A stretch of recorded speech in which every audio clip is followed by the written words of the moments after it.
You have to understand the why you're buying watches. There's 4 archetypes of watch Tell me, buyers. Yeah.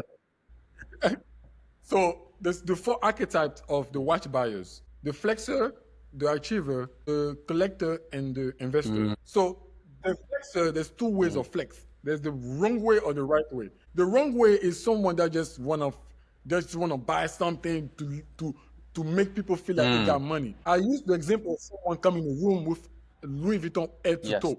Yes, you made your point, you got money, but you look like a clown. So the people that matter that you want to influence, they look at you funny. You might influence girls. They'll be like, oh yeah, this guy got money, I might talk to him. But the people that you want to do business with, they'll look at you funny.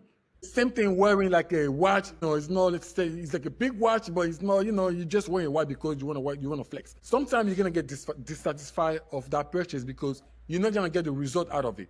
But if you wear a watch as a business tool, like I say, you don't necessarily need to buy those big ass watch. It depends on your level. And like I say, everybody has the business, they have to invest in the business. So instead of just investing in business card, fancy website, people don't care at this point. But the nice watch, and then sometimes you have money in your bank account that doesn't do nothing for you. You probably have 10, 20,000 in your bank account that's just sitting there.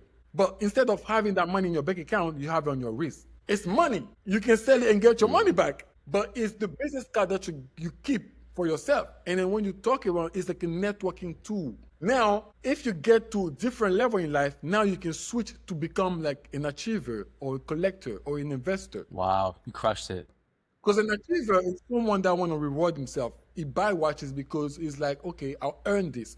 Because at the end of the day, the example I like to use is the Birkin for men. Women, when they get the Birkin, is to appreciate themselves. They reward themselves, right? Men, how many cars you gonna get? You buy 2 cars, your wife is gonna be like, why are you buying 2 cars? Now you have to pay more insurance. You have to do this, you have to do that. How many real estate you can buy? So men, we don't have many things to reward ourselves. I 100% agree. So watches, you can have 10 watches in the box, right? So that's pretty much the process. The collector, they're more interesting in the story behind the watch, like the year, the story. The watch that I sold last week was the 50th anniversary of the Royal Oak, which was first released in 1972 by Jared Genta, which was the goat of watchmaking because it designed 2 of the best pieces in the world, the iconic best pieces in the world, the Nautilus and the Royal Oak. You can't even like how do you hit 2 at the same time? He hit the Nautilus on the Patek side, and he designed the AP. He designed the Royal. Yes, he designed the AP first. Wow. He designed the AP in 1972 to compete with the Rolex Oyster Perpetual. That was the first diving watch.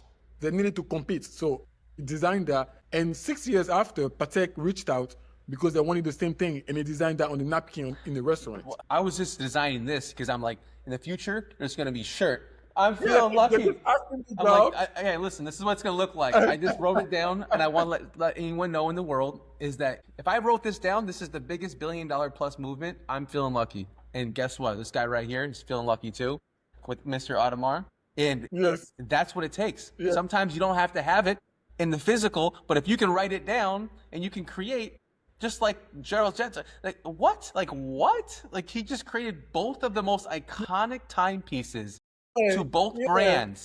He designed the Nautilus out of the porthole of the ship. You know those porthole of the ship? What a story, man.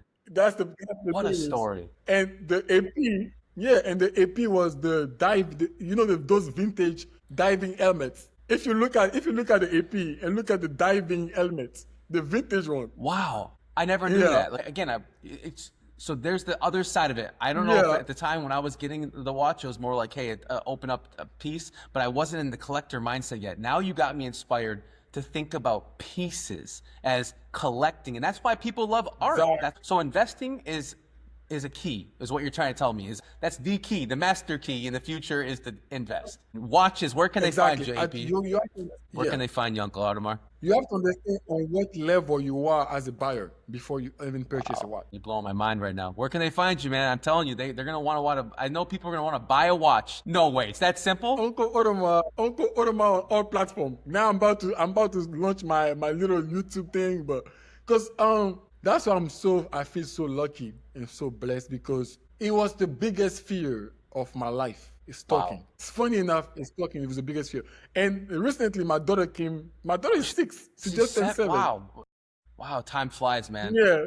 And my daughter came, and my daughter had been having swimming lessons for a while, but she always had that fear of removing her life jacket, right? That's what I'm on right now with my daughter right now. Same day. thing. I don't know what to do. I'm right there. Keep going. Tell me what to do. I've been begging her to remove the life jacket. She always be scared of remove the life jacket, right?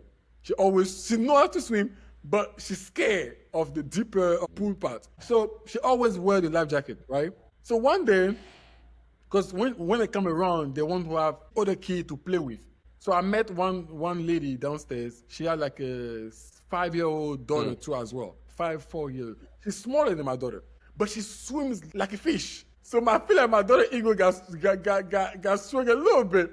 So she's like, oh, you know, and she started playing with a little girl. And at some point, she removed the life jacket. Wow. And she starts swimming. What they see. She was so happy that day. She come to me, she said, Dad, I faced my fear. I'm like, what? I swim without the life jacket. Oh my God. Okay, so that's what I need to do. I need to go to the pool, have somebody that she can see, and basically test her. Be like, I dare you to do it. Okay, thank you. Yes. Parents out there. You need to see somebody like yourself. She had to see somebody the same way. Because if you tell her, she's like, yo, you my dad. Like, what are you talking about? You're better than me, right? But if she sees someone smaller than her doing things that she can do, you know, I can do it. If she can do it, I can do it too. Breakthrough. So she did it, and that was my breakthrough too. Because when they offered me to speak, I'm like, if my daughter faces a fear, me the father, who I am to make me able to face my fear. Absolutely. Well, I appreciate you for everything. I really do, because this is there's so much amazing.